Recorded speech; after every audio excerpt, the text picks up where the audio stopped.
Dernier Alfa Romeo conçu sur une plateforme non Stellantis. Cet Alfa Romeo Tonale, ce qu'on peut dire, c'est qu'il a été vraiment attendu. Peut-être pas forcément par les alfistes, mais par les concessionnaires Alfa Romeo qui avaient vraiment besoin d'engranger un petit peu d'oseille. Parce que la marque, on va dire, ces dernières années, c'était pas complètement fou. Je suis véritablement ravi aujourd'hui de vous présenter cette magnifique Alfa Tonale avec ce bleu vraiment incroyable.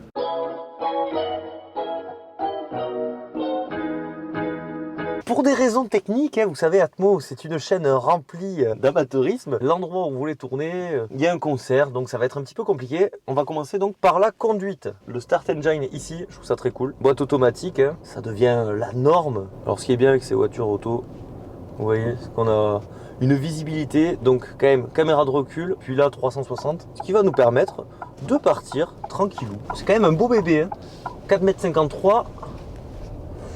On le sent un petit peu le... Ouh là là là là. Ah ouais, et du coup ça... Ouais, ok. Donc ça met directement... Vous savez que moi j'ai pas trop l'habitude de conduire. Ouh là là, mais il est énorme en vrai. Putain. Après ce qui est pas... Mais... Ah ouais. Et c'est pas mal par contre. Ouais, alors il sonne pour rien, mais il avertit quand même pas mal. C'est vrai que le capot, en plus, on voit pas trop où il finit. On a déjà eu un petit à-coup à la transmission, impeccable. Vous avez vu directement dans le vif du sujet, la conduite. Et là, on va peut-être essayer d'y aller quand même un jour ou l'autre. Allez. Donc vous voyez, on est dans Bordeaux Centre, magnifique ville, complètement optimisée pour les automobiles, comme on peut le constater. Actuellement, on roule d'ailleurs sur une voie de trappe. Bon, déjà, j'adore le volant. On est réglé assez haut, on domine bien la route. La luminosité n'est clairement pas optimale. Un petit toit ouvrant, ça aurait peut-être fait du bien pour égayer l'habitacle. Je sais pas, j'ai l'impression que c'est un peu flou, c'est bizarre. Bon, on va changer de mode de conduite. Là, je pense qu'on est au N, donc normal. D, ah mais si, c'est dynamique. Waouh, DNA, ben oui. Et oui, ça y était déjà sur l'Alfa Mito il y a 15 ans. Donc bon, là-dessus, ils n'ont pas trop changé. C'est un peu gadget, mais c'est les petits détails qui font plaisir. Sur une auto qui, je le rappelle, coûte autour de 50 000 € selon les options. Voilà.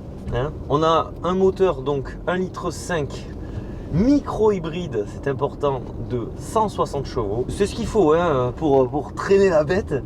Mais c'est vrai que, je sais pas, j'ai l'impression que la boîte, elle n'est pas optimale. Pour avoir essayé d'autres voitures automatiques, même très récemment les Yaris hybrides. Sinon, les sièges sont beaux. En ville, moi je trouve que ça fait quand même beaucoup d'à-coups pour une voiture dénommée hybride. Après, c'est un peu pipeau, c'est du micro-hybride, un peu comme ce qu'on retrouve par exemple sur la 500, pas celle-ci, la thermique. Voilà, c'est plus du marketing, parce qu'en vrai la voiture fait quand même plus de 130 grammes de CO2. Bon, tant qu'on est à l'arrêt, on peut vous montrer un petit peu ce magnifique système GPS, vous voyez. Donc là, le véhicule, pour éteindre l'écran, ça c'est cool en vrai. Hop, on va redémarrer. Là, le beau GPS, en soi ça va, c'est plutôt réactif. Après, il me semble que c'est le même écran que sur la Fiat 500. La toute dernière 500, il me semble que c'est le même. À vérifier, mais franchement, il ressemble beaucoup, même dans son format. On a bien sûr des réglages de climatisation. Heureusement, je vois que là, il y a quand même des touches manuelles à l'ancienne, un petit peu en mode piano. Coucou le Peugeot 3008, il en a inspiré beaucoup, le bougre. À conduire, c'est pas incroyable. Ça manque un peu de finition. Que ce soit dans les... Alors, la boîte auto, c'est vrai que... Vous voyez là, si j'accélère, il y a un gros temps de latence. Voilà, on l'a vu là. Alors après, là j'étais en neutre. Si je me mets en dynamique, non, c'est pareil. C'est pareil. Voilà. Bon, là, il y a des feux, ils sont verts apparemment. On voyait pas très bien. Mais ça mouline quoi. C'est vrai, c'est dommage. C'est une triste fin quand même pour l'ère Fiat Alfa, on va dire, comme on l'a connu depuis ces 30 dernières années. Parce qu'autant la Giulia et le Stelvio sont reconnus comme d'excellentes voitures, autant celle-ci, c'est vrai qu'elle n'a jamais été hyper acclamée. Et malgré le fait qu'esthétiquement je la trouve incroyable, c'est vrai qu'à conduire, c'est clairement pas fou, quoi. Là, on a la tête dans le pavillon, la luminosité est vraiment faible. Et puis surtout, à conduire, c'est pas plaisant. C'est un déplaçoir, ça va, mais ici, vous voyez, regardez. Là, j'ai appuyé, il y a 4 secondes d'écart, c'est terrible. Et puis même le feeling du châssis, il y a un peu de roulis et à la fois la voiture est un peu ferme. C'est une conduite pas folle. J'ai le pied par terre, quoi. Alors après, ça va. Et par contre, oui, il y a une latence. C'est-à-dire que quand je lâche l'accélérateur, elle accélère encore. C'est-à-dire que c'est très bizarre, très perturbant. Et puis, le châssis est pas agréable à mener. C'est décevant. Malheureusement, pour la conduite, c'est pas spécialement validé. Je dirais même que ça fait longtemps que j'ai pas connu une voiture aussi décevante à conduire, c'est terrible à dire.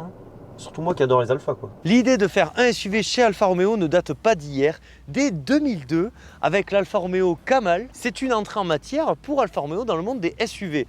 Malheureusement, ça restera à l'état de concept. Il aura fallu attendre 15 ans quand même pour que le premier Stelvio arrive. En attendant, Alfa Romeo, au milieu des années 2000, fort du succès de la 156, de la 147, ça se passe plutôt bien. Ensuite, ils feront des véhicules, moi que je trouve très réussis, la Mito, la 8C, la Giulietta, la Brera, c'est quand même des autos qui ont une gueule absolument formidable. Après, c'est un peu le souci des Alfa Romeo récentes, c'est qu'il y a souvent un design très réussi pour des prestations générales moins abouties. D'ailleurs, Alfa, bon, au fur et à mesure, ça se vend pas si bien que ça, à tel point qu'un plan sera vraiment mis en place pour faire revenir Alfa Romeo au sommet, comme il l'a été jadis. Et ça aboutira avec le lancement de la Giulia en 2016, qui est une masterclass absolue. Le Stelvio, donc, la suite à l'inspiration Kamal 15 ans après, en 2017. C'est pas tout, parce que bon, voilà, même si ces deux voitures sont très réussies, il faut quand même une gamme plus cohérente. On peut pas faire une gamme pour un constructeur premium généraliste, on sait pas trop où les placer, avec deux véhicules. C'est pour ça que le Tonale était vraiment très attendu. Il sera présenté pour la première fois en 2019. Malheureusement pour Alfa, il y a eu le Covid et puis en plus, voilà, Alfa, j'ai l'impression qu'ils ne savent pas trop bien gérer leur pognon. Ce qui fait que ce véhicule sortira 3 ans plus tard, en 2022. Et contrairement à la Giulia et au Stelvio, qui sont unanimement récompensés pour leur qualité, que ce soit esthétique ou même au niveau de la conduite, celui-ci, il prêtera bien plus à débat, notamment à cause de sa conduite, qu'on a donc vu au préalable. Et c'est vrai que franchement, je suis content de l'avoir essayé peut-être à la conduite avant, parce que si on le voit visuellement, c'est très réussi, c'est une masterclass.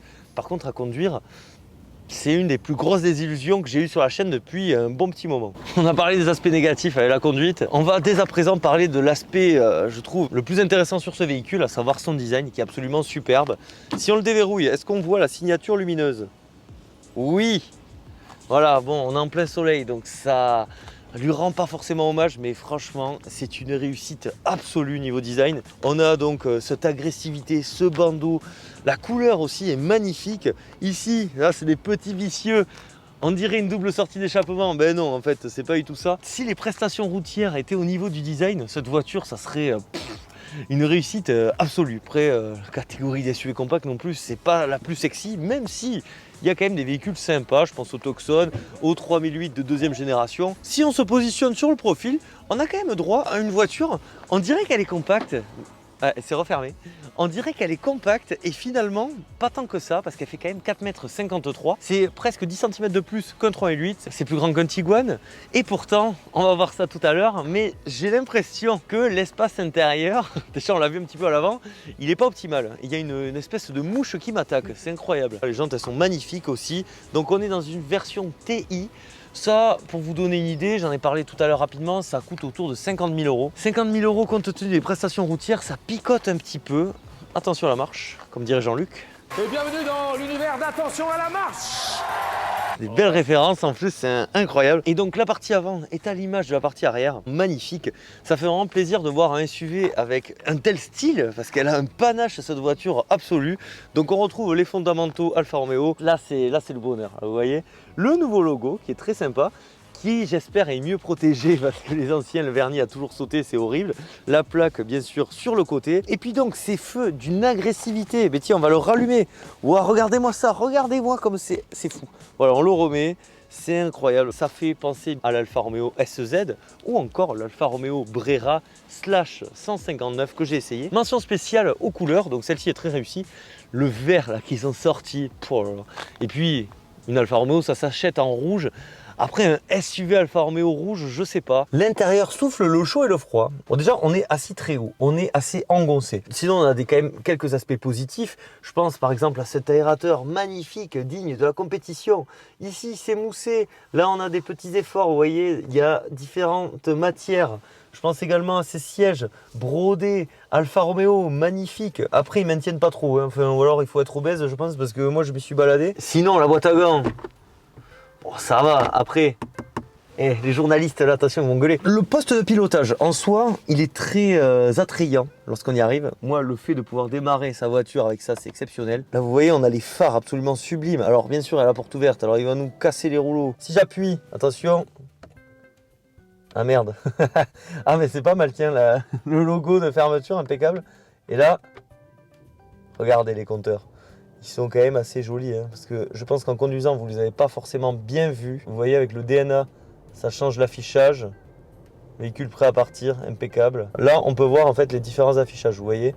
Bon, ça change pas grand-chose, mais ça fait le taf. Moi, ce que j'aime bien, c'est que ça reste hyper lisible. C'est un mélange entre modernité et tradition qui n'est pas sans me déplaire. Après, si on le compare à une concurrence de plus en plus féroce, en fait c'est ça le souci de cette voiture, c'est que je pense qu'elle a peut-être 5 ans de retard. Vous voyez, parce que l'écran tactile est très bien, mais c'est un écran de Fiat 500. Sur une voiture aussi chère, c'est un petit peu compliqué. Là, c'est très sympa aussi, mais c'est presque un peu désuet déjà. Vraiment, je pense que si elle était sortie face au 3L8 de deuxième génération, donc en 2016-2017, elle aurait été plus pertinente, même si d'un point de vue de conduite, c'est déjà compliqué. Là, le truc, c'est qu'elle va être face à un Renault Austral qui a un intérieur juste incroyable. Le nouveau 308 que je trouve horrible à l'extérieur, l'habitacle c'est pareil, c'est quand même vraiment beaucoup plus poussé. Le souci de cette voiture, c'est qu'on le sent en fait, c'est que il y a eu des soucis de conception. Elle a été longue à développer, longue à accoucher, ça a dû se faire dans la douleur. Malgré plein de bonnes idées, on le voit à la conduite, on le voit sur l'habitacle.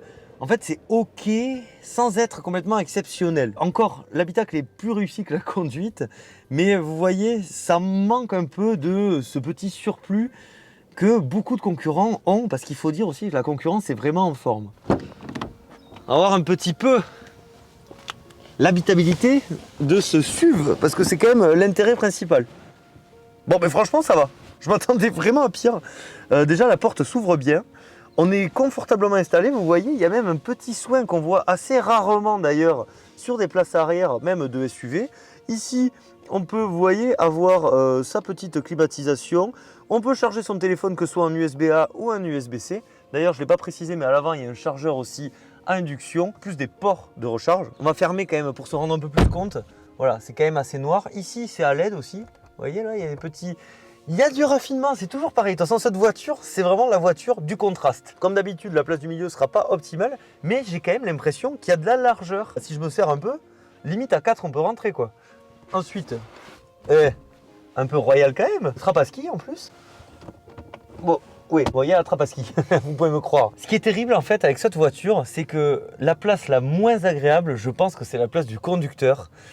Et sur une Alfa, ça pique quoi. Pourquoi on achète un Alfa Romeo Tonale? Pas pour la conduite apparemment, mais peut-être pour le coffre. Ah, là j'ai touché la caméra de recul qui n'est pas centrée. Ça c'est quand même aussi, voilà, attention, elle est là, magnifique, voilà, sur le côté. Des petits détails qui font plaisir. Et donc, il y a des choses dedans, mais c'est pas grave, c'est le but.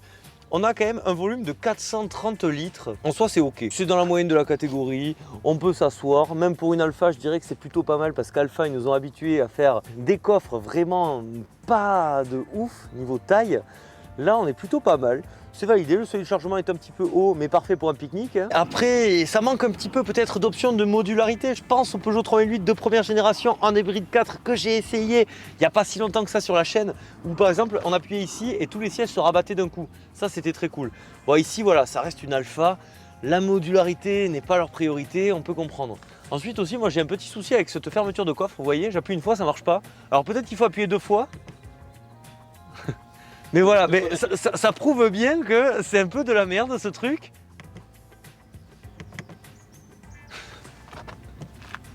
Et ben putain, et franchement, bon voilà, vous avez compris, hein, moi je préfère quand je claque le coffre en plus, comme ça je peux même pas le claquer. On va regarder la bête, le monument Alfa Romeo, parce qu'Alfa Romeo c'est un design de la conduite et des moteurs. Attention, là, en plus le capot est énorme. Ah ouais. C'est bon, c'est bon, c'est bon. Tout ça pour voir un monument de l'histoire automobile, à savoir un 1469 cm3, 4 cylindres turbo, le jour où ça va tomber en panne ce truc, micro-hybride, 160 chevaux. Bon, la voiture fait 1632 kg, 1000 mètres départ arrêté, 31 secondes 5. De toute façon, voilà, on l'a vu à la conduite, c'est clairement pas un foudre de guerre. Après, en conso, elle est annoncée autour de 7 litres, ça passe. Clairement, c'est pas un énorme coup de cœur ce moteur. D'ailleurs, vous voyez, il est pas si grand que ça. Alors, je sais pas pourquoi ils ont fait un capot si grand. Peut-être qu'ils nous réservent des surprises avec, par exemple, le V6 biturbo qu'il y a sur le Stelvio et la Giulia. Et là, ça serait très marrant. Bon, j'ai des doutes quand même, hein. Vous m'excuserez là-dessus. C'est le dernier moteur un peu comme ça. Après, on aura droit à des bons PureTech sur les Alfa Romeo et je suis pas sûr qu'on y gagne au change. En tout cas, c'est clairement pas la meilleure période de la marque au niveau motorisation. Heureusement, il y a le V6 biturbo de chez Ferrari. Merde. Voilà. Est-ce que je peux vous conseiller d'acheter un Alfa Romeo Tonale? Tonale, comme Tonali, le joueur de foot. Vous l'avez vu, esthétiquement, c'est une masterclass. Après, en termes de prestations, comme je l'ai dit tout à l'heure, malheureusement, le rapport qualité-prix n'est pas optimal. La voiture est très chère, le moteur est pas ouf. À conduire, c'est vraiment très moyen. J'en ai même pas parlé, mais pour moins cher, vous avez une Tesla Model Y par exemple. Vraiment, cette voiture, elle a quand même pas mal de défauts malheureusement. Ça sera à vous de voir. Après, je peux comprendre que ce soit un achat coup de cœur, mais ce que j'ai envie de vous dire, c'est que cette voiture, finalement, elle est plus agréable quand elle est chez le voisin. Ceux qui suivent la chaîne depuis un petit moment le savent, j'ai une sainte trinité composée de BMW, de Citroën et bien sûr d'Alfa Romeo. Donc quand j'essaye une Alfa, c'est toujours un immense plaisir. Vous l'aurez compris, ce Tonale, je pense que par exemple un Stelvio est bien plus abouti. Celui-ci, on sent qu'il a été fait un petit peu à l'arrache, un petit peu en dernière minute. C'était le moment où Fiat Alfa allait fusionner avec Peugeot Citroën pour créer ce merveilleux groupe qu'est Stellantis. J'ai hâte de voir les premières productions multimarques, ça promet. Et du coup, ce Tonale, on sent que voilà, il est vraiment né dans la douleur. Si jamais vous en foutez de conduire, serait un petit peu étonnant si vous regardez la chaîne, mais achetez le Tonale rien que pour faire du bien à Alfa Romeo. Parce que le meilleur point avec cette voiture, c'est qu'elle a permis à Alfa Romeo de vraiment se redresser en 2022 et c'est encore plus le cas cette année. Donc déjà rien que pour ça, moi je le remercie ce véhicule en espérant des jours meilleurs, mais je pense que ça sera le cas parce que Stellantis ils vont mettre le paquet sur cette marque juste formidable qui est Alfa Romeo. Merci Zadmophile d'avoir suivi cette vidéo un petit peu décousue. N'hésitez pas à me dire dans l'espace des commentaires ce que vous pensez de ce véhicule. Si cette vidéo vous a plu, pensez au like, à l'abonnement, c'est hyper important. Malgré tout, le plus important, c'est pas ça. C'est quoi le plus important? C'est de prendre soin de soi. Prenez soin de vous. C'était Atmo, je vous dis à la prochaine. Bisous, ciao.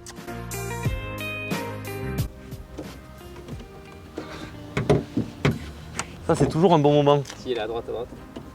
Alors à gauche. Là. Putain, mais je sens rien. Non, c'est dessous, c'est de l'autre côté. Là? Non, tourne ta main.